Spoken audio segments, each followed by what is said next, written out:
Facebook, Google obliged to decrypt online messages to help government fight terrorism. Social media giants like Facebook and Google will face new laws to compel them to help Australian security agencies get access to encrypted messages from suspected terrorists and other criminals.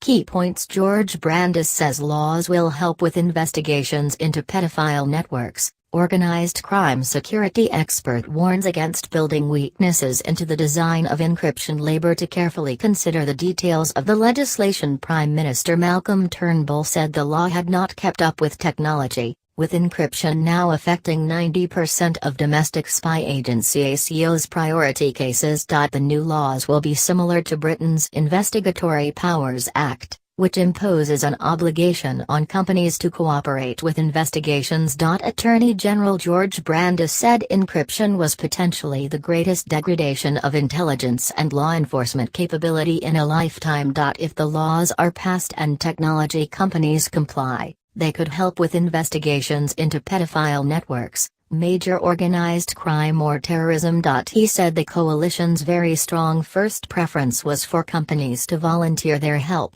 but the government would still be able to force them to act where reasonable and necessary.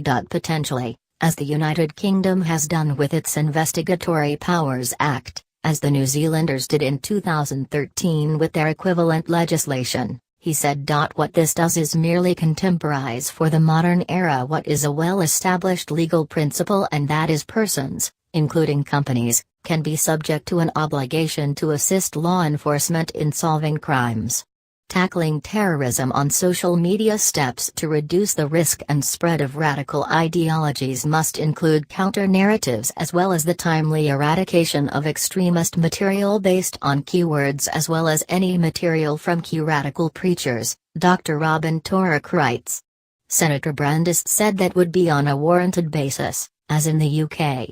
He said the UK's chief cryptographer had assured him the new approach was feasible. Mr. Turnbull said the move would bring the obligations on internet companies in line with those placed on telephone companies. We cannot allow the internet to be used as a place for terrorists and child molesters and people who peddle child pornography, and drug traffickers to hide in the dark, he said. The laws of mathematics are very commendable, but the only laws that apply in Australia is the law of Australia. New data from the government shows the amount of encrypted communications intercepted by ACO has risen to more than 55% in July this year, up from just 3% in 2013. More than 65% of data being lawfully intercepted by the Australian Federal Police now also uses some form of encryption. Last month, that saw it affect around 60 terrorism and organized crime operations. Encryption has also featured in attack planning for incidents such as the 2015 Paris attacks. The laws will also give the Australian Federal Police the ability to remotely monitor computer networks and devices.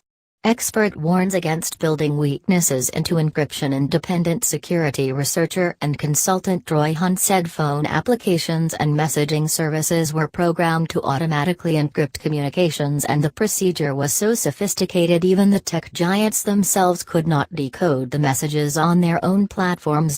As soon as you start to build in weaknesses into the design of encryption, you put it at risk for everyone, he said. Labour frontbencher Anthony Albanese said the opposition would carefully consider the details of the legislation. We'll look at any legislation with the same approach we've had to all of this, which is a common sense approach that we must keep Australians safe, Mr. Albanese told Channel 9. Governments have that responsibility and we should have a bipartisan approach.